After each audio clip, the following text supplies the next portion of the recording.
Quand la mort devient légale, dans l'État de Rio de Janeiro, la loi autorise désormais les policiers à tuer les criminels sans craindre de poursuites. Et pour chaque tir mortel, une prime sera même versée à l'agent.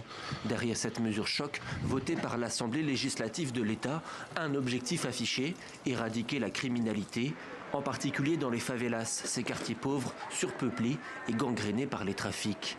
Dans l'enceinte du Parlement, les sifflets fusent, l'ambiance est tendue et le message clair. Cette mesure ne fait pas l'unanimité.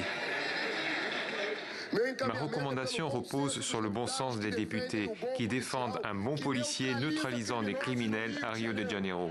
Les défenseurs des droits de l'homme s'insurgent. Ils dénoncent une chasse à l'homme, le risque d'exécution extrajudiciaire et la fragilisation de l'état de droit.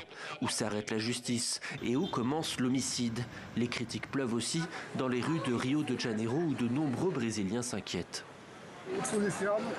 Un policier n'a pas le droit de tuer quelqu'un. Qu'il s'agisse d'un criminel ou d'un voleur, il n'a pas cette autorité pour le faire. Nos forces armées n'ont pas de compétences pour définir ce qui est juste ou injuste, ni pour juger et exécuter qui que ce soit. Il faut qu'un pouvoir exerce ce contrôle, sinon on se retrouve dans une situation digne d'un western. La prime Far West, c'est d'ailleurs le nom qui avait été donné à une loi similaire entrée en vigueur dans l'État de Rio de 1995 à 1998. Cette mesure avait ensuite été annulée. Le texte approuvé mardi soir à une large majorité doit encore être promulgué sous 15 jours par le gouverneur Claudio Castro, allié de l'ex-président d'extrême droite Jair Bolsonaro.